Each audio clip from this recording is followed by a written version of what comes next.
Alright, so idan ka san kai ba billionaire bane wannan bidiyon naka ne. Kun gane? Tunda mun shiga sabon shekara yau 2nd of January 2026.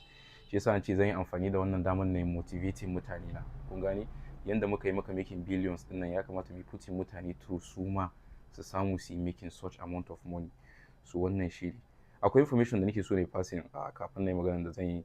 Kun ga top 5 richest mutane da muke da shi a duniya. At the number 1 muna da Elon Musk with the net worth of $726 billion. Elon Musk CEO na Tesla kenan. Sannan da number 2 muna da Dakari aka mai arziki a Ofe with the net worth of $701 billion. Sannan at the number 3 akwai Larry Page with the net worth of $250 billion. Akwai Larry Ellison with the net worth of $250 billion. Sai kuma Jeff Bezos with the net worth of $249 billion. Now, menene nake so na faɗa a nan wurin? Duk mutanen da na lissafo suna da something in common. Menene suke da shi in common?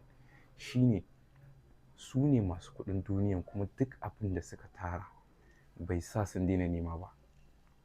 Maganan nan da nake muku yanzu ina gama bidiyon nan zan fita na je na yi nema.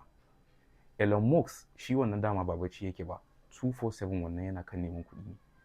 So point da nake so na yi making a nan wurin shine kar ɗan abin da ka tara account ɗinka ya ruɗe ka kaga kaman cewa ai you have get there. No, ka ci gaba da nema. Addini ne baka nema. Wannan addini ne baka dama. Wannan sabon shekara ne duk wani lungu da sako da kuɗi yake ka tabbata ka kutsa ka luluka ka je ka nema. Is very important for your well-being, for you to take care of your family, yourself, and to like you can literally prolong your life by giving yourself with better health care da kuɗi. You understand? So shi yasa na ce ina so na yi wannan bidiyon amma fa da na ce ku je ku nemi kuɗi lungu da sako ban ce kuɗin haram ba, halal. Let's be guided. Kun ga lissafin tunda addini ne baka dama. Da yawan ku suna da ways din da za su yi making kuɗi amma me yasa ba sa yi? Saboda kunya. You have to like dole sai ka cire kunya. Menene hustle ɗinka kake yi? Ka ɗauke shi a kanka hannu biyu ka cire kunya, because if you are hungry nobody will feed you. So da your hustle da kake ɓoyewa da baka so mutane su gani kana ɗan jin kunya baka so ka tallata shi online da sauransu, yanzu komai ya koma media, komai is online. So whatever it is you are selling, market it online. Ka cire kunya, ka cire tsoro, sell it to people. That's how people are making it. So as a billionaire yau na waye gari na ga cewa akwai mutane da yawa wanda suna struggling from lack of funds. Shine na zaɓa na ce to dole ya kamata na yi bidiyon nan saboda na yi motivating ɗinku. Ku tashi ku yi aiki tukuru.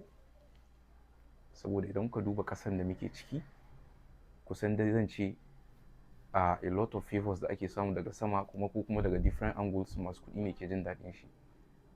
Sannan saboda gudun oppression shi ma yana da kyau ka nemi kuɗi. So I'll leave you guys here. Sai mun sake kamawa a bidiyo na gaba insha Allah. Na gode daga naku Dakari aka Money na Wata.